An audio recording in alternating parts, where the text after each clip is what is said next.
शुभं करोति कल्याणम् आरोग्यं धनसम्पदा शत्रुबुद्धिविनाशाय दीपक ज्योती नमोस्तुते दिव्या दिव्या दीपकार काणी कुंडल मोतीहार दिव्याला पाहून नमस्कार दिवा लावला देवापाशी उजेड पडला तुळशीपाशी माझा नमस्कार सर्व देवांपाशी शाबास जा मंडू काका कधी उडणार आहे हेलिकॉप्टर बाळा आता थोडंसच राहिलंय हा उद्या उडेल उद्या नक्की हो कधी संपणार हा खोळेपणा पारी ओ ग माझं शहाणुबळ त्रास नाही दिला ना कोणाला नक्की गुड गर्ल अगं ती काही त्रास देत नाही का आम्हाला पण तिची सगळी कसर हे भरून काढतात ना बघितलंस ना किती पसारा करून ठेवलाय तो काकू भाजी आणली पालेभाजी आहे हिरवी मेथी आणि वांगी कशाला माझ्यासाठी घेतच होते म्हणून म्हंटल काकांसाठी वांगी आणि तुमच्यासाठी पालेभाजी पण आणते बरं बरं अगं हो बरं आठवलं तुझी बहिणी 4-5 वेळा येऊन गेली घराकडे इथे सुद्धा चौकशी करत होती तुझ्यासाठी काहीतरी स्थळ आणलंय म्हणत होती हा काय हरकत आहे पुन्हा लग्नाचा विचार करायला अगं एकदा वाईट अनुभव आला म्हणून परत तसं होईलच असं समजू नकोस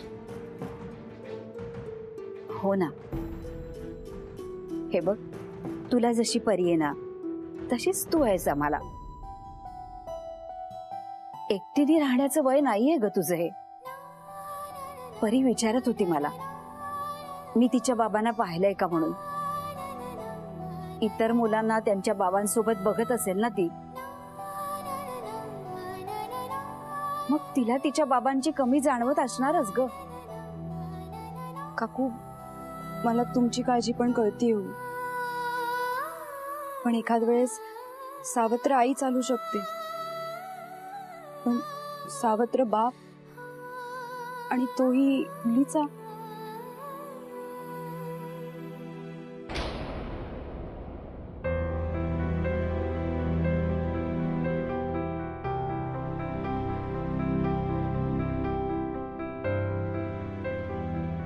काही काळजी करू नकोस तो आहे ना पाठीशी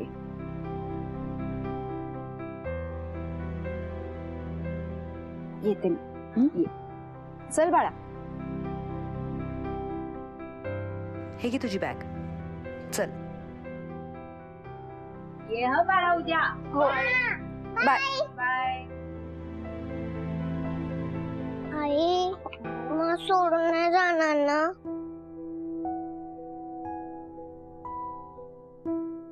काय झालं बाळा असं का विचारतीस मी ऐकलं आता तू लग्न करून जाणार ना नाही ग बाळा मी नाही जाणार मला बाबा नको तू पण मला सोडून नको जाऊस बाबा पण आपल्याला सोडून गेला ना मला एकटीला राहायला भीती वाटते नाही ग बाळा मी तुला कधीच सोडून जाणार नाही आणि तुझ्या आणि माझ्यामध्ये कधीच कोणीच येऊ शकत नाही कळलं कधीच नाही प्रॉमिस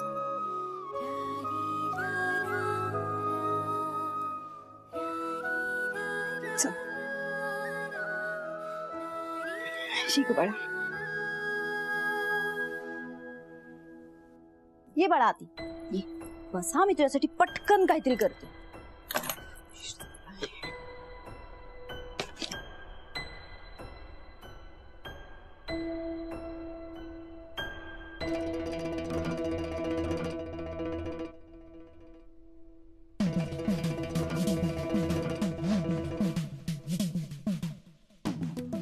आलीस का ग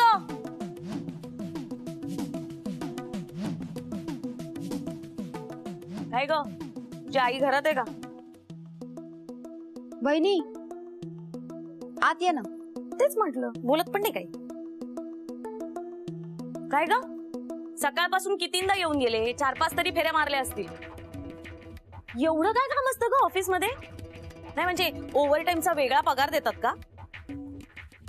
नाईक काकून निरोप दिला मी येऊन गेले ते? सांगितलं ते. ये ना बस. आई ग,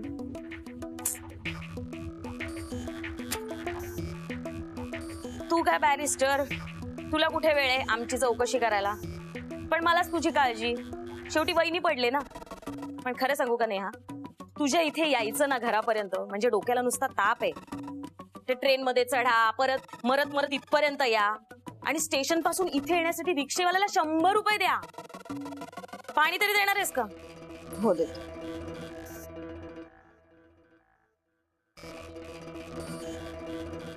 चहा पण टाकशील? आलं किसून टाक. हो. अरे वा, भाजी आणली होय. मेथी तर अगदी ताजीच आहे. आई भूक लागली. मला 5 मिनिटं मी करते. ए ये इकडे, ये ये. आगऊ,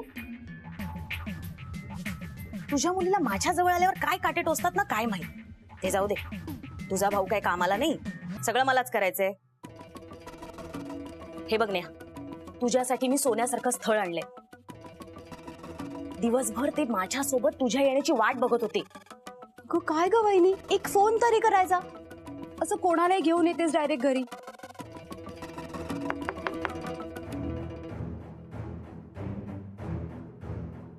कुणी आहे का घरी? परांज पे अहो, या या या, बसा बसा. शूज असू दे राहू दे, हो आपलंच घर आहे. बस. नेहा नेहा, हे परांज पे मोठे वकील आहेत. बघत काय उभी आहेस, पाणी घेऊन ये. अगं कांदे पोहे कर, बघण्याचा कार्यक्रमच उरकून टाकू. बसा बसा. आई, बघायचंय काय त्यात? ते काय माझ्या शब्दाबाहेर नाहीयेत. वहिनी जरा आत ये ना, मला बोलायचंय तुझ्याशी. अगं तू बोल नाही, तेच ते आपलेच आहेत, त्यांना सगळं माहिती आहे. तू प्रेग्नंट असताना तुझा नवरा तुला वाऱ्यावर सोडून पळून गेला ते सांगितलंय मी त्यांना. अगं मी सांगितलंय त्यांना, परीबद्दल सगळी कल्पना दिली आहे त्यांना, म्हणून तर ते परीसकट स्वीकारायला तयार आहेत तुला. आणि आतापर्यंत त्यांचं एकही लग्न झालेलं नाही, अनमॅरिड आहेत, सिंगल आहेत. मी जरा आत. खरं सांगू का, तुझ्यासाठी आता बीजवरच शोधावा लागला असता. पण हे परांजपे मोठ्या मनाचे आहेत, म्हणून तर ते तयार झालेत. तर तू एकदाचा होकार सांगून टाक ना त्यांना. हे बघ, तसाही तुझा भाऊ काहीही कामाचा नाहीये, सगळं मलाच करावं लागणार.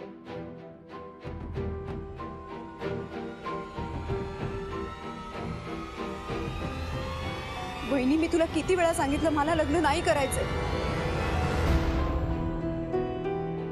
काहीही झालं तरी आता मला माझ्या आणि परीमध्ये दुसरं कोणी नकोय. आम्ही दोघं खुश होतो एकमेकांसोबत.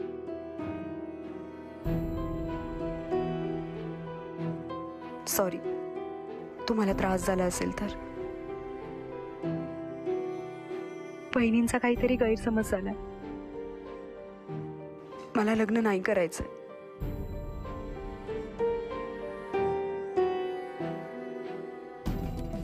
डोकं पिकं फिरलंय का तुझं? लग्न करायचं नाही म्हणतेस, मग काय करायचंय तुला? तुझा नवरा सगळं लुबाडून गेला. तुझ्या डोक्यावर किती कर्ज आहे हा, माहितीये ना तुला? अगं हे घर आहे ना, ते सुद्धा एक दिवस. हो वहिनी, मी काय बोलताय काय? खरं तर नेहाजींच्या मनात नसताना तुम्ही असं खोटं बोलून मला इथे आणायला नको होतं. आणि हे बघा, बळजबरीने लग्न जुळतात, मन नाही जुळत. हो, त्या लहान मुलीचा तर विचार करा. तुम्ही तिच्या समोर तिच्या आईला आहेत.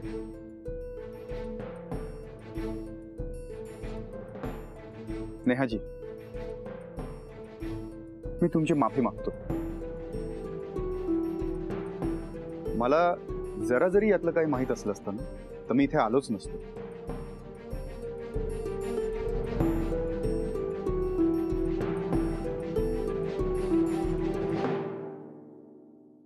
हे घे बाळ, मी तुझ्यासाठी चॉकलेट आणलंय. अगं घाबरू नकोस, घे. परी असू असू घाबरली.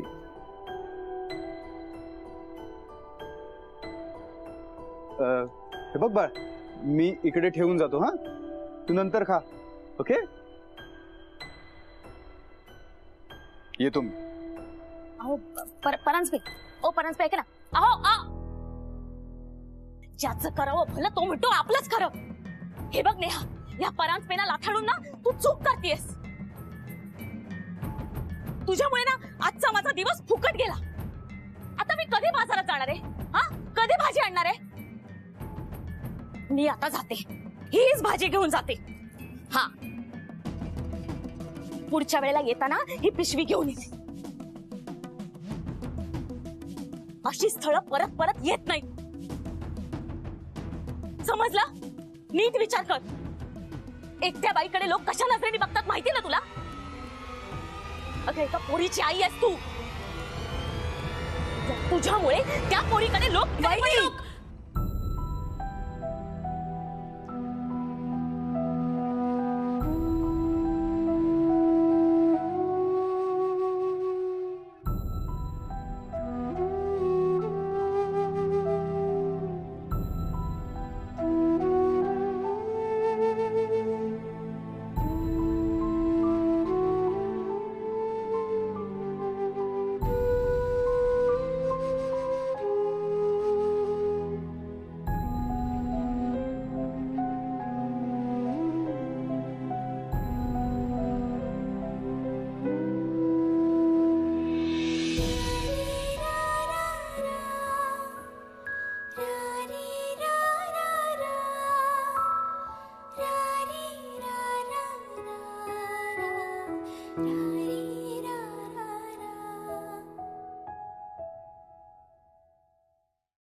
हे बघा, हे लग्न होणार म्हणजे होणारच. पण त्यांना मान्य नसेल तर कसं होणार लग्न? हो, तुम्ही माझ्यावर सोडा ना. मी घेतले ना तुमच्याकडून पैसे. तुम्ही मुंडावळ्या घ्या आणि सफारी शिवायला टाका. हा, काही काळजी करू नका. येऊ मी? रिक्षा, ए रिक्षा. हा, तुमच्याकडे 100 रुपये सुट्टे आहेत का हो? नाही, त्यांच्याकडे नसतात ना सुट्टे. माझं नाव सांगा, फुकट सोडतील. चाळण्याचा किल मेला. तुम्ही चला.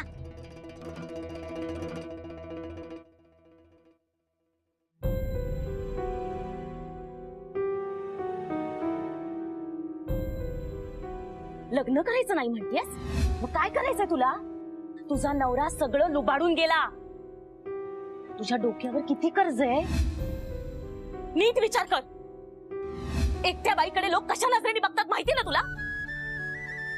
अगं एका पोरीची आई आहेस तू.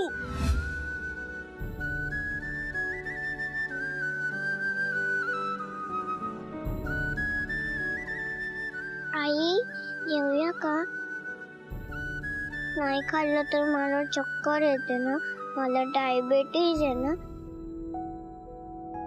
तुला मला डॉक्टर कडे घेऊन जायला लागेल, मग ते पैसे मागणार.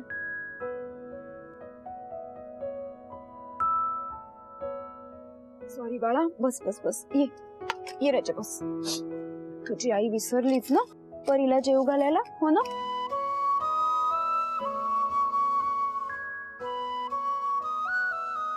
सॉरी ग बाळा. It's okay. तू पण आकर.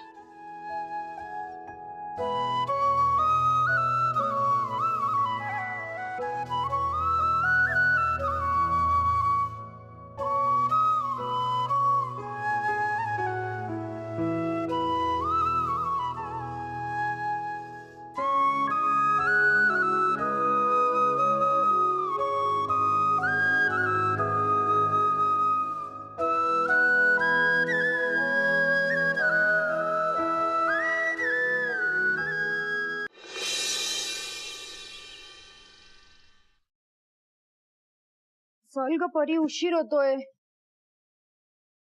आता हे काय नवीन? स्पेशल फ्रेंड साठी स्पेशल रोल. त्याच्यासाठी कशाला पोळी? काल मोठ्या सरांनी तुझी वाली पोळी घेण्यासाठी हात पुढे केला तर तुझ्या मित्रांनी दिलं पण नाही. मी ती पोळी फक्त त्याच्यासाठी दिली होती ना, मग तो कसा शेअर करणार? आज पण ही छोटी पोळी त्याच्यासाठी दिली आहे, कारण तो मला हेलिकॉप्टर मध्ये बसवणार आहे ना. माझ्या फ्रेंडनी माझ्यासाठी काहीतरी करावं असं वाटत असेल तर मी सुद्धा त्याचा विचार करायला हवं ना. किती चांगला आहे तो. अच्छा, माझ्यापेक्षा जास्त? हो. हो, जा, मी नाही बोलणार तुझ्याशी. अगं तू पण चांगली आहे. हो ग लाडूबाई, चल आता उशीर होतोय. चल पट पट पट, चल ये बेटा. अहो इंजिनियर, तो जरा झालं, हेलिकॉप्टर बनवून झालं. आता काय? Washing machine. Washing machine?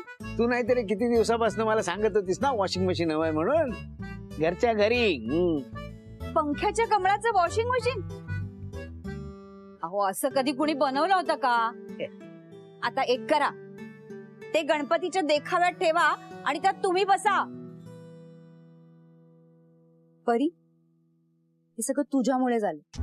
ए, माझ्या परीला काही बोलायचं नाही हा. परी तू इकडे ये. तिचं काय बनवणार आहे माहितीये तुला? Washing machine. काका मी निघते हा. बाय परी. बाय बाळा.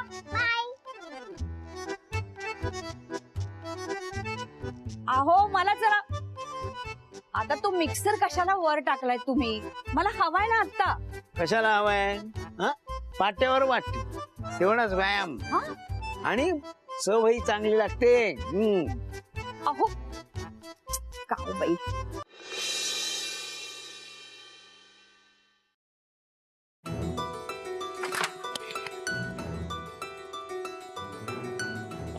Good morning. Good morning. Morning.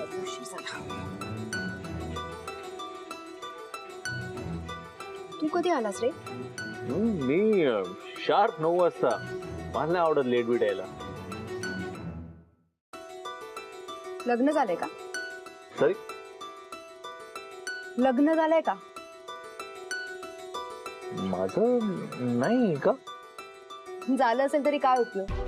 तुम्हा पुरुषांना सगळ्या गोष्टी अशा हातात मिळतात ना. बायकोनी नाही तर आईनी दिलेला डबा असतो, तो उचलायचा आणि जायचं ऑफिसला. काम करणाऱ्या बायकांचं दुःख तुम्हाला कसं कळणार हो? बायको जेव्हा ऑफिसला जाते तेव्हा नवरा देतो का असा हातात डबा? आम्हाला अख्खं घर आवडून मग ऑफिसला निघायचं असतं. त्यात पळत पळत बस पकडा आणि सुट्टे पैशांवरनं रोज भांडण. त्यात ऑफिसमध्ये आल्यावर दिवसभर काम करा आणि जर थोडाही उशीर झाला तर ऑफिसमध्ये आल्यावर बॉसची बोलणी ऐका आणि घरी जाताना ट्रेन मध्येच घरातली अर्धी कामं करा आणि घरी गेल्यावर काय पोरबाळा आहेतच. तुम्हाला काय?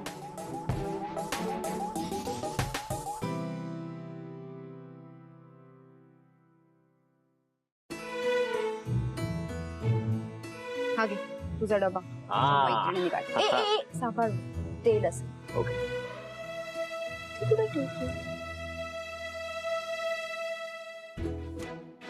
तरीच म्हटलं डबा कसा नाही आला? परी विसरली की काय? का? परी कधी विसरू नाही शकत. नाही बा, मी तिला सांगितलं उगाच कशाला कष्ट करतेस, कोणालाही फ्रेंड बनवतेस.